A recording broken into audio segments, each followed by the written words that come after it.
So I made these 2 travel mugs recently with local Montana clay and designs inspired by Star Wars. I got a bad feeling about this. And I'm out here today to fire them. So let me first take you back in time, show you how I made them, and then catch up with me here. We'll fire them, we'll seal them, and then see how they work.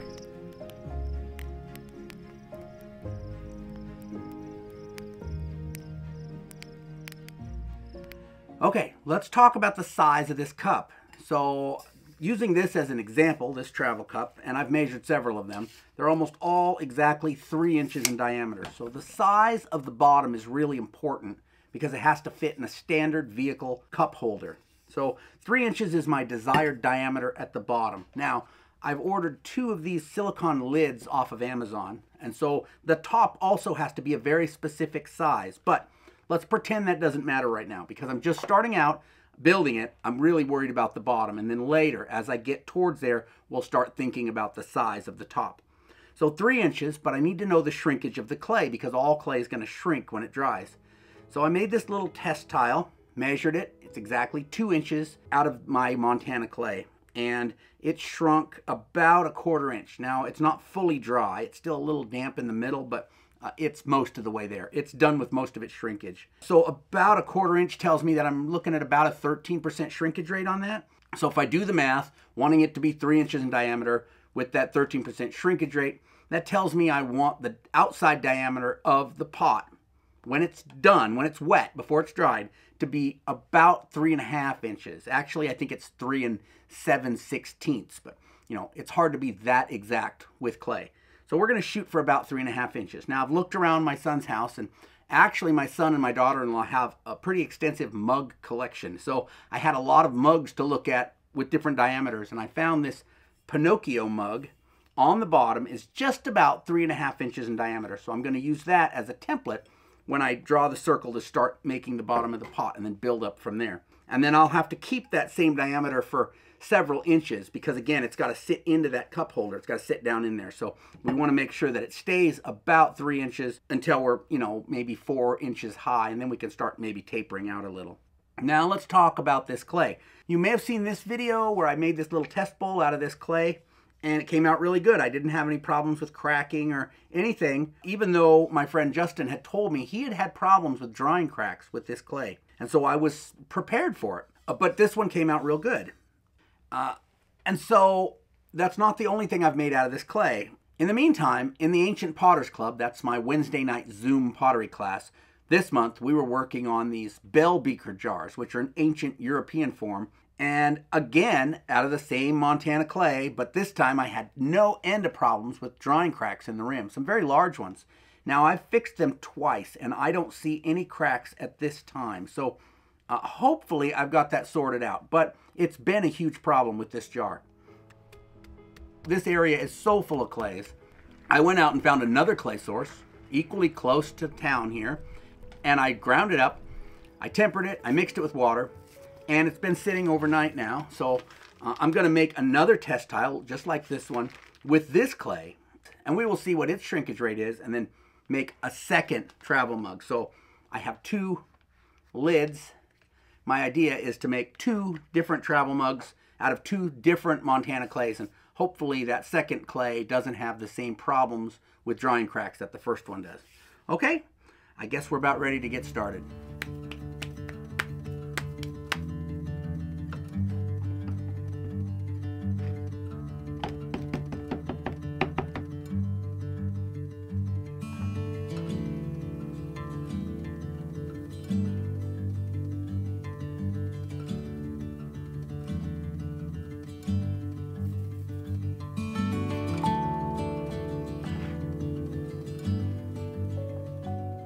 When you're building a piece like this that has very specific size requirements, there's 2 really important things you need to learn and practice. One is to measure all the time, at least by every coil, or maybe multiple times per coil. You should measure to make sure you're not getting out of that diameter that is required. The other thing is that compression pinch. So if you just pinch this coil flat with your fingers, it's going to slowly want to kind of get larger and larger. You'll end up with a flower pot shape. And so that compression pinch becomes very important. That's when you bring your fingers together, pinching it with both hands and then pulling them just slightly together. And that makes your walls vertical. And this isn't something that comes natural. It's one of those things that you're going to have to practice and practice to get right. This is just the attachment. This is the bonding pinch. But here, as I'm pinching this thinner, I'm doing a little bit of compression. I'm pulling my hands slightly together, keeping those walls vertical. And then I'll measure it again. And once I measure it, if it's a little bit too wide, then I'll come back and do some more compression pinching. Or if it's too narrow, I can get my gourd scraper inside and kind of push it out. So with constant measuring and doing that compression pinch, here, as I'm pinching those walls thinner, I am keeping that within the desired parameters. Now this is probably the pot I've made that has the most strict measurements. I've never made another pot that was like this. So of course in between I have a little bit of leeway, but at the bottom, maybe the bottom, let's say 3 or 4 inches, so it sits in that cup holder, have to be that 3-inch diameter. And then the rim will also need special attention to make sure I'm going to be able to get a good seal with that silicone lid. But I'll talk more about that when I get to that part of the build.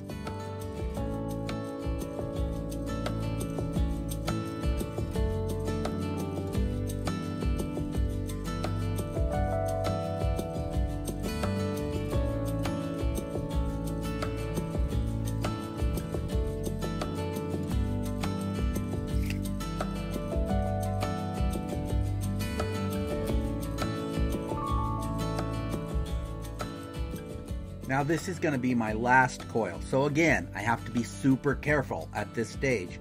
You can see here as I finish pinching it that it does look a little flared out. And so I measured this and it turns out that it was actually quite a bit wider than I needed. So then I come back and here I am doing more of that compression pinching, bringing it in and then making sure that it is the desired diameter.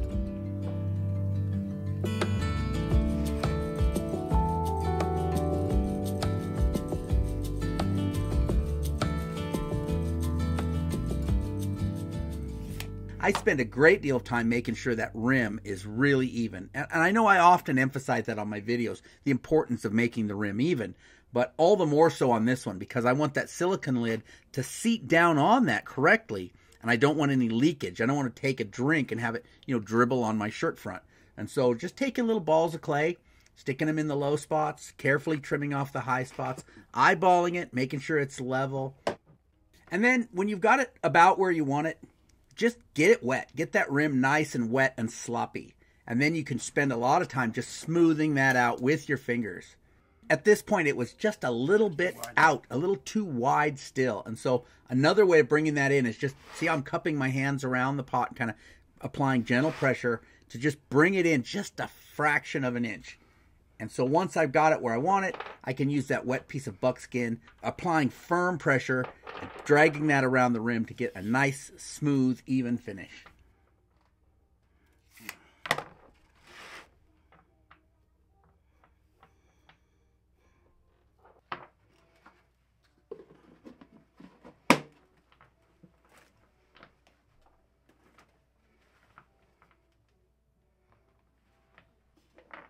But I'm not done for the day. I still have to make that test tile to try out that new clay and figure out what its shrinkage rate is. This stuff has really nice working qualities, and I really like the color. It seems like it's going to be a lighter color than some of the other clays in this area. So I'm hoping for that. Maybe a buff color or a yellowish color, more than that kind of brown that everything around here seems to fire to.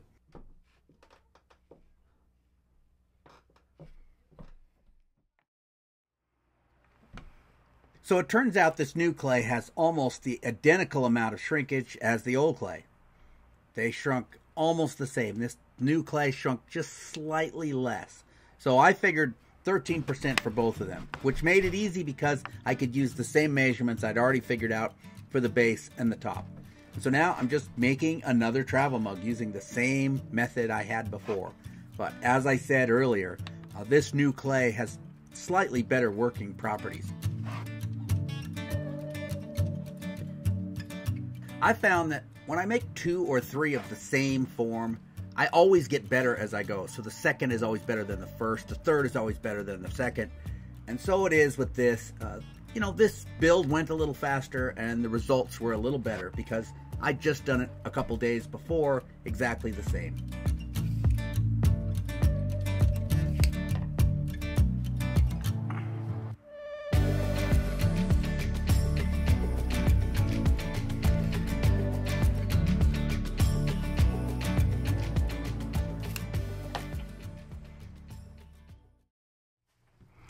Okay, I've got my travel mugs all formed and they've been drying out long enough that they're leather hard now.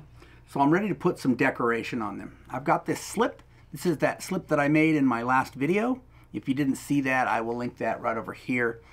And so I'm just going to slip them with this, which will fire orange. And then I'm going to scratch designs through them once it's fully dry. So slip, polish, and then scratch designs into them, or sgraffito designs on them, okay?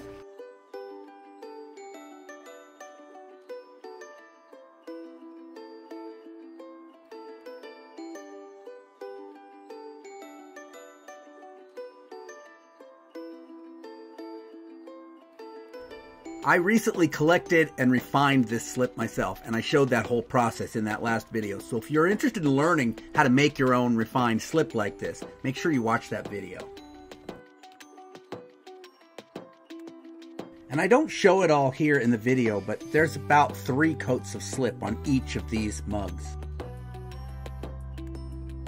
And a wet finger along the rim like this will just clean it up and make it look finished and not sloppy. Wild clay, hand building pottery, slipping, polishing, outdoor pottery firings. If you're learning about primitive pottery, there's a lot to get your head around. So you're in the right place. I cover all those topics on my channel.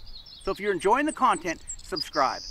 But if you'd like to go deeper, if you want to find all that information in one place, check out my website, ancientpottery.how. There you're going to find tools and materials and classes and blog posts and videos, everything in one place. So if you are interested in learning more about primitive pottery, don't forget to check out ancientpottery.how. Polishing requires a very specific stage of dryness, and because my studio here in Montana is in a basement, it took a lot longer than I expected to get to this stage of dryness. In fact, this whole project took longer just because everything takes longer to dry here than what I'm used to back in Tucson.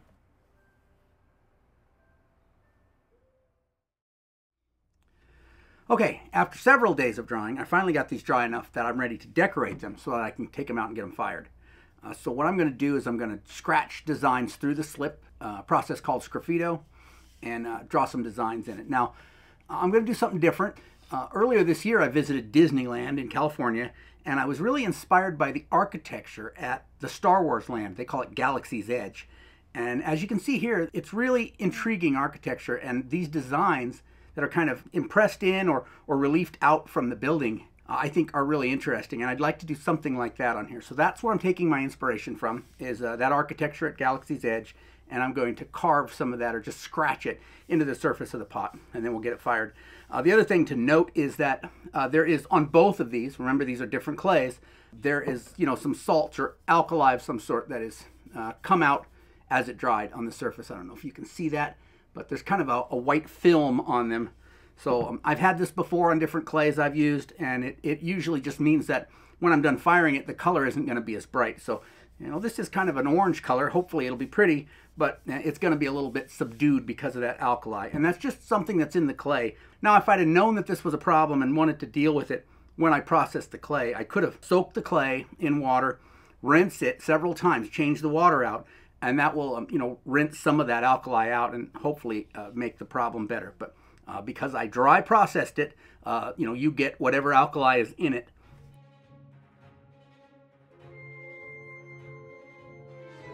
I usually freehand my designs, but in this case, I really wanted to draw them out ahead of time. And the problem with drawing your designs in pencil on a primitive pot is that a primitive firing doesn't get hot enough, or at least not usually, to burn off graphite. Now, a lot of people that do studio pottery are used to drawing the designs in pencil, but if you draw the designs in pencil and then fire outdoors, you may still have pencil lines after the firing. And so I bought these charcoal pencils, which I'm hoping will disappear in the firing because it's charcoal, not graphite. And then I made myself a little template for this just to make sure that I had the design the same on each one. Drew them in, and then this is actually a bead reamer. I bought it at Walmart, and it's for reaming out beads, making the holes larger. But it worked really good for etching the designs into the pot.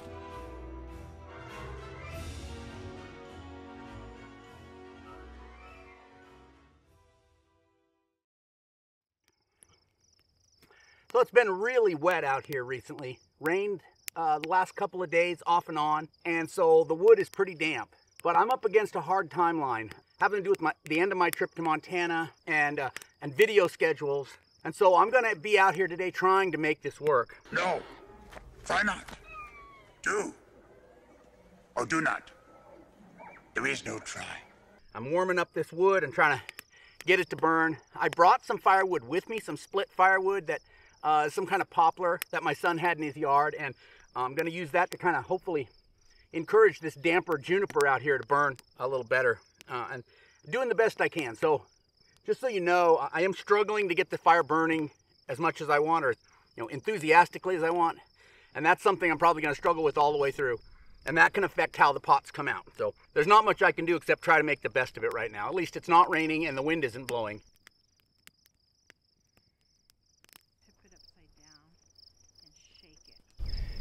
Yeah, so there's these clouds to the west of us. Looks like it might rain. I don't know. We will see, but I'm watching it closely, and if it starts to rain, of course, I'm going to have to pack up and try this another day. I'm preheating these pots here to drive out any remaining moisture, and I'm setting them on pieces of pine bark just because the ground is a little damp and I don't want those dry pots to wick up moisture out of the ground.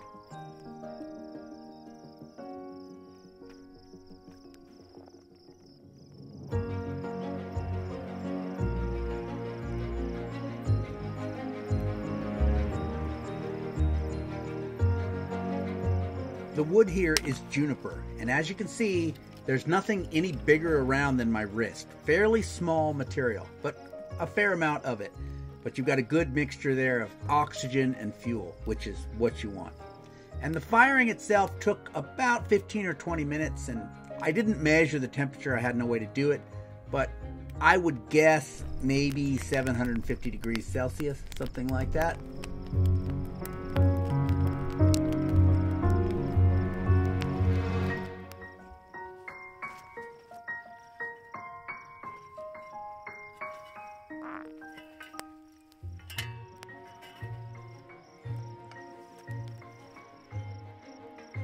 Here I'm just trying to let these pots cool down slowly so they don't get thermal shock. They need to be a little bit cooler but still hot when I start putting beeswax in them. And so here I'm dropping bits of beeswax into the pots, which are still hot. That beeswax is going to melt, and then I'm going to just move the pots around and work that beeswax into all of that surface, because this is earthenware pottery. It's naturally porous, and that beeswax will seal it so it doesn't leak. Okay, let's talk a second about the results. I really love that it got kind of that dirty, kind of used texture that you're used to seeing in Star Wars, which really I think lends itself to primitive pottery, right?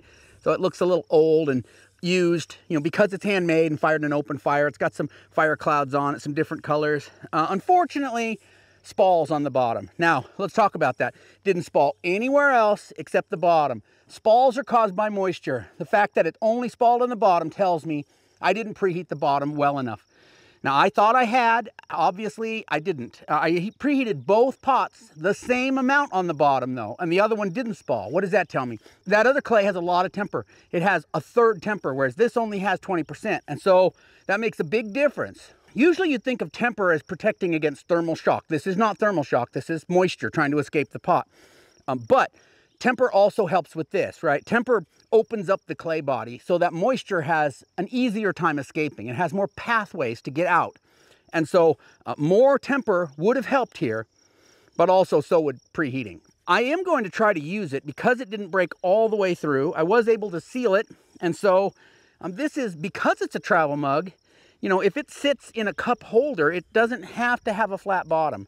I don't know how thin that is though. So I'm gonna give it a try and see what happens. I got nothing to lose except a little moisture in my vehicle. Let's look at the other pot.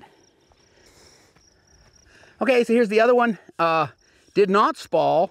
It does have a crack at the bottom, and you can't, it's hard to see in the camera, it's right here, but you can tell because that wax has leaked all the way through. Any place the wax is leaking through from the inside to the outside, that tells you there's a problem. Fortunately though, that wax may be able to seal that crack, and I may still be able to use this. So I'm going to again try this, even though it has a crack at the bottom. Again, it has that nice kind of crusty, Star Wars-y sort of used texture. Unfortunately, this didn't turn as bright. Now these both have the same slip on them. They should be the same color, but I think it's that, remember there was that alkali or salt that was leaching out of the pottery as it was drying? And I think that's what's given us more subdued coloring, unfortunately. And I got a good coating of wax all on it. So the only thing now left to try is to see if the lids fit, which again is a big if, and then try using these. So here's the lids. I just bought these on Amazon, so they may not be designed for this kind of pottery. And I don't have a tape measure with me, so I can't see how close to the desired size I got. But I've had a bad feeling about these lids for a while. Oh, I have a bad feeling about this. Just because I kind of felt like maybe they were designed for like thin, you know, commercial pottery, not for homemade pottery. They're not made for studio pottery. They're made for factory pottery, you know. If I buy a mug at Walmart, it's going to be a lot thinner than a mug I buy from a potter, you know, at a craft fair. And that's what I think they were designed for, unfortunately. There is a semi coming up behind me, making a lot of noise. I don't know if I'm going to have to move. All right, so the lid fit. Whether it holds, you know, it's sealed, I don't know. Again, I do get the impression it's for a thinner walled cup. I'm sure they must make these for, you know, homemade pottery. I just probably bought it from the wrong source. So that's something maybe for a future video, or if you try it, you know, leave a comment and let me know, you know, where to get the good ones. Now I've got water in it and I have trouble getting that seal on again. See, I had to work at getting it on there, so you can tell it's just not quite right for this cup. Okay, let's go see how it fits in my cup holder. So here it is. It fits perfectly in the cup holder. The lid goes on and seems to seal okay. The beeswax seal seems to hold. So you've got a decent travel mug here. This would be a great project to do with, you know, your kids or just for yourself. Fun way to use primitive pottery in a practical way. If you'd like to learn more about sealing and using earthenware for practical applications like serving food or holding liquids, check out this video right over here. I appreciate you coming with me today. I'll catch you next time.